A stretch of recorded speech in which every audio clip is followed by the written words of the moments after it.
Very good morning, everybody. We're tripping into the afternoon, and we're going to have a wonderful session with our G20 Sherpa, Mr. Amitabh Kant. It's a real delight to be speaking to you. We spoke about 6 months ago, I think, Mr. Kant, at one of these events, I think the Times Now Summit. How are things going? Rahul, they're going very well. I think we've exceeded expectations. We've had over about 115 meetings in over 50 cities of India. We plan to have about close to about 220 odd meetings in over 60 cities of India. That's really taking G20 to the people of India and taking it across all the states of India. So that's almost like a people's G20 presidency. But more than that, we've given an opportunity to the states to show their art, their craft, their culture, and build their own brands. So this is a very unique G20, very, very different from G20 done in any other country. Let me ask you, India aspires to play the role of a Vishwa Guru, and that's one of the real themes of our the IEC, the India Economic Conclave.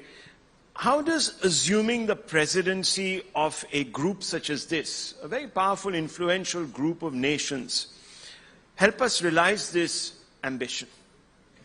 So Rahul, if you look back over the years, in the last 5 or 6 decades, we've actually responded to an agenda set by the developed world, always. This is the first time that India is setting an agenda for G20, which accounts for about 85% of the global GDP. So we are setting the agenda and the world is responding to that agenda. And therefore we've picked up a very positive, very constructive development agenda which takes care of emerging markets, which takes care of the global south, and which takes care of a very global, a very human-centric global development.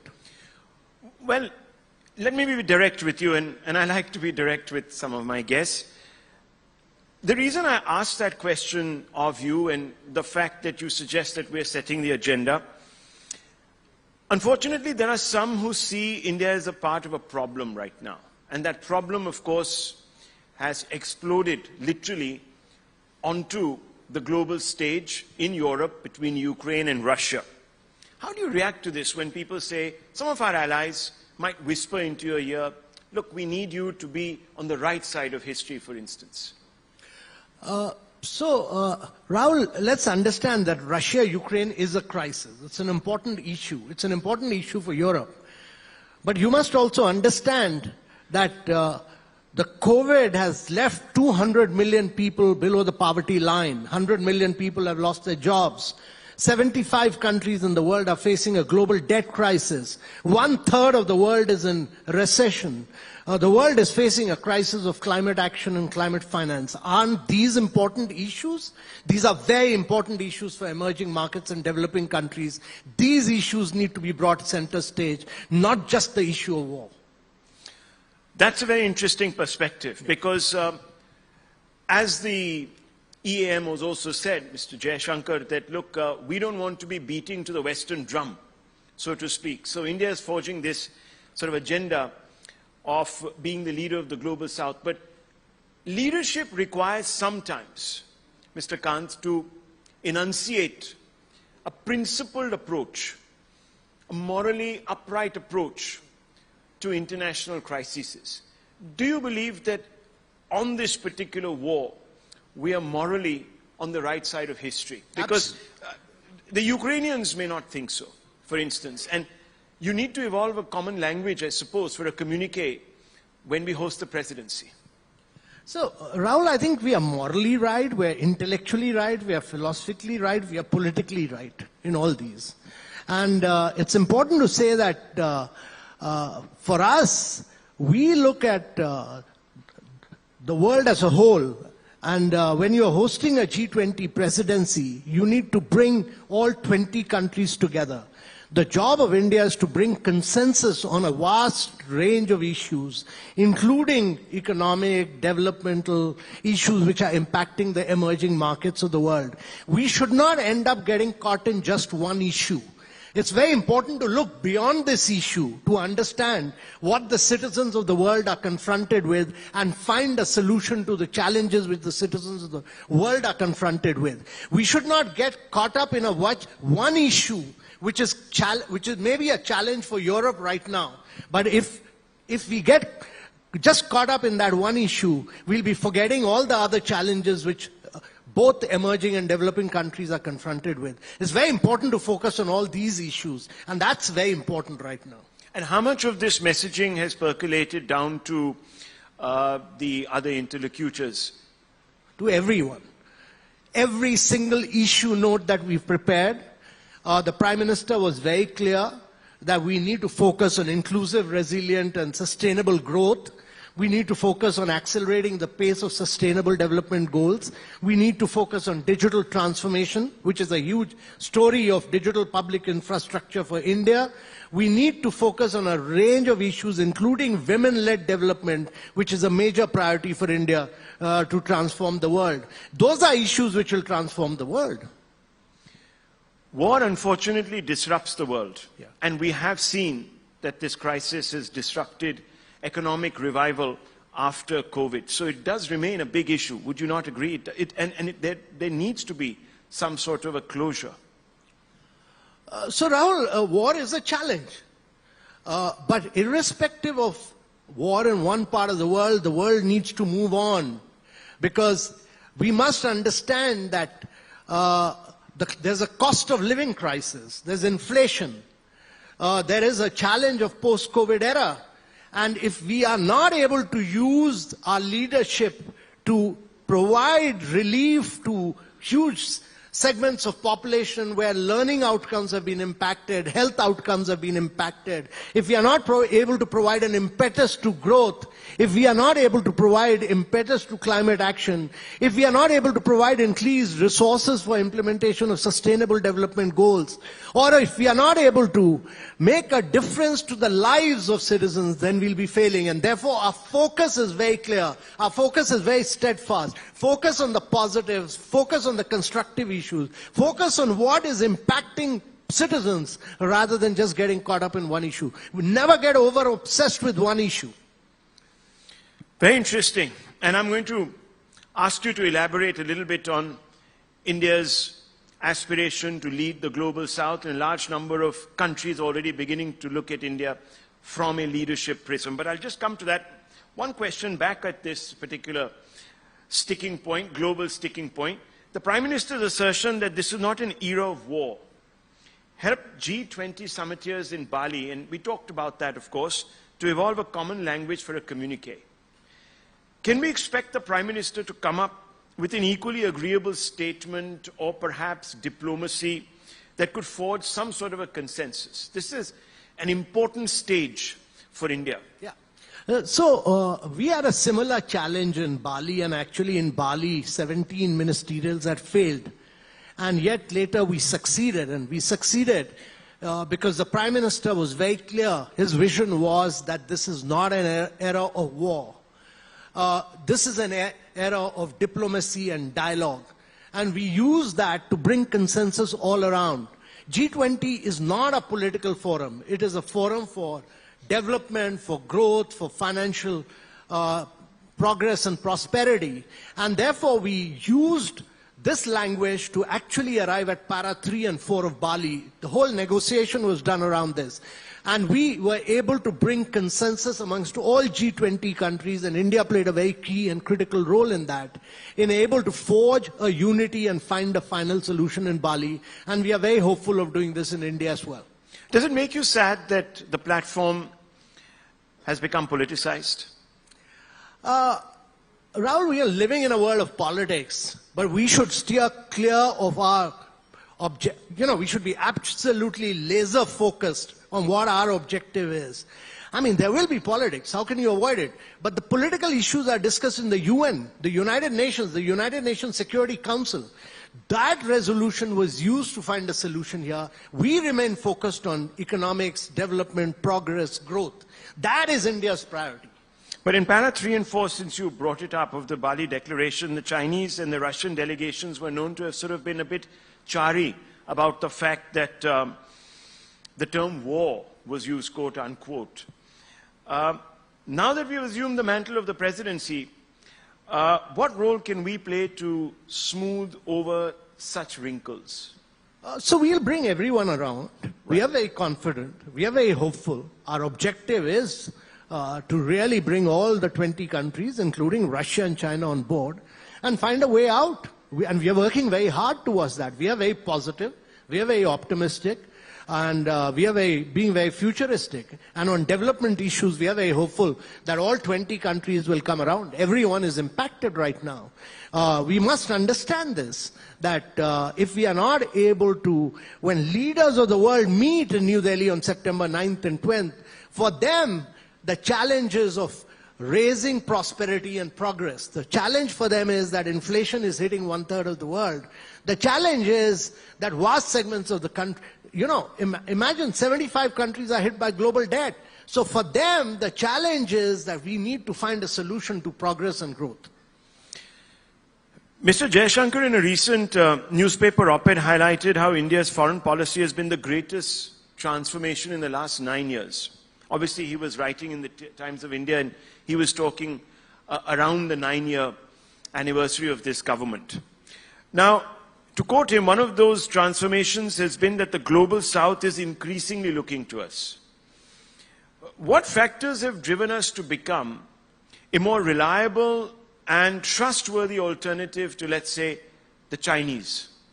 So, Rahul, foreign policy is a reflection of the brand power which domestically you establish, the credibility that you establish. G20 leadership of the Prime Minister is a reflection of the political and the development narrative that you've built up.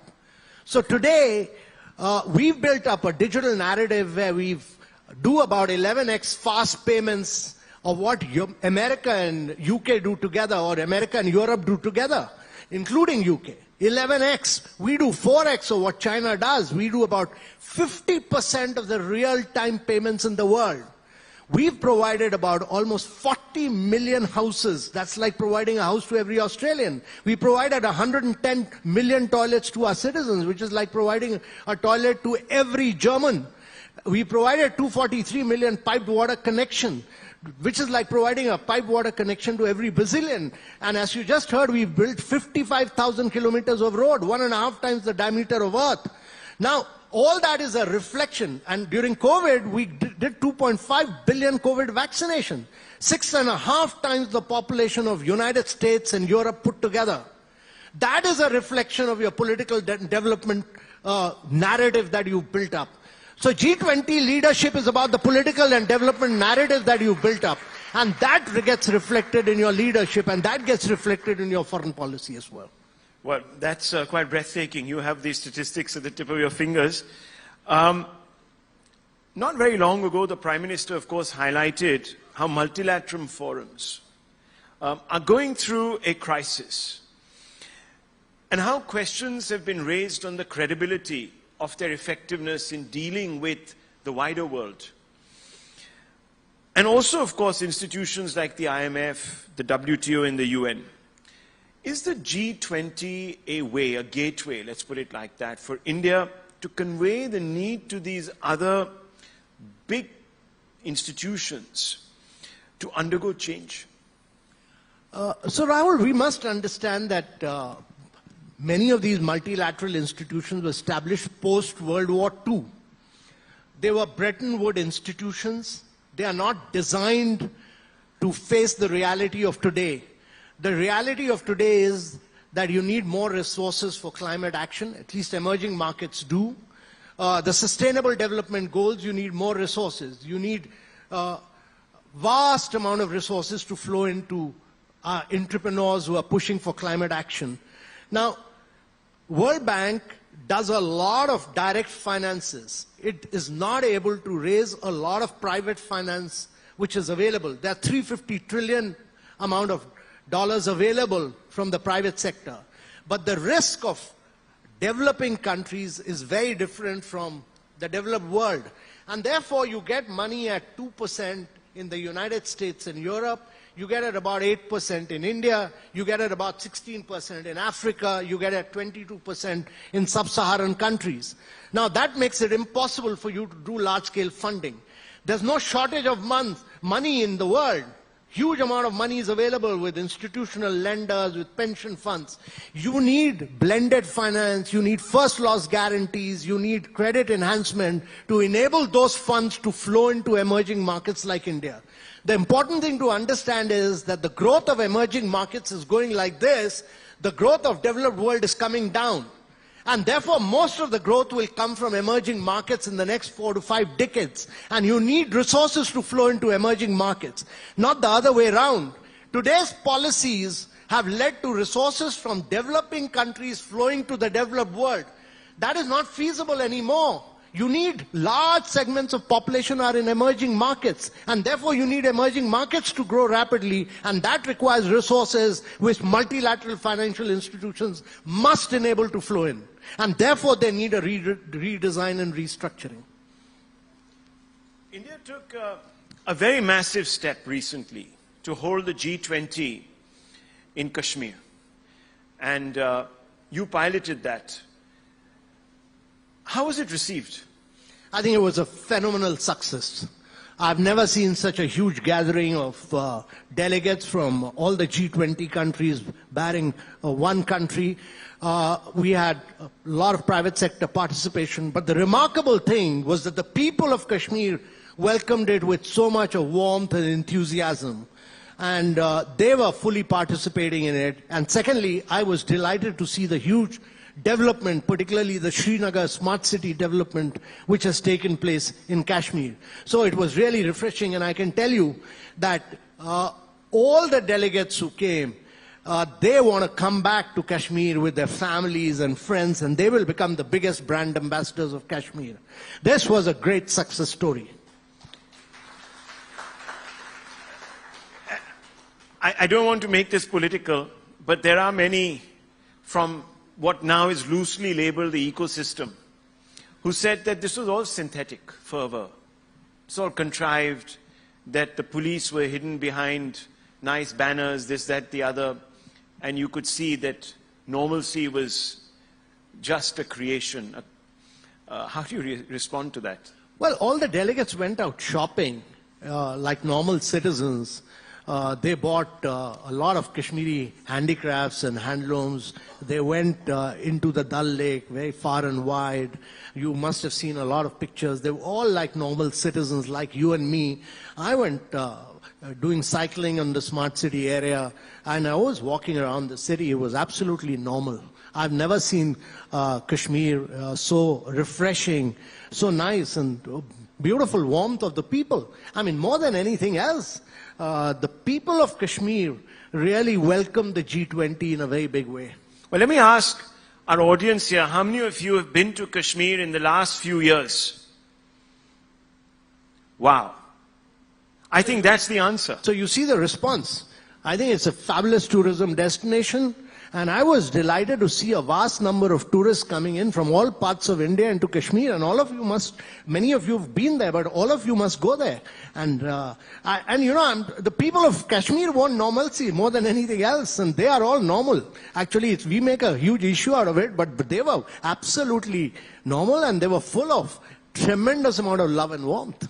A quick voice vote here in the audience. Did you feel the normalcy? Well, I think that's quite a strong enunciation. No, absolutely so then let me ask you, it must hurt that countries like Saudi Arabia that we're really developing ties with, Egypt, Oman and Turkey, the Prime Minister recently congratulated Erdogan on his victory there. They weren't on board. No. You see, one thing, Rahul, we must understand that travel and tourism is also a private sector activity. You know, from taxi driver to tour operator to travel agents to hotel owners are all private.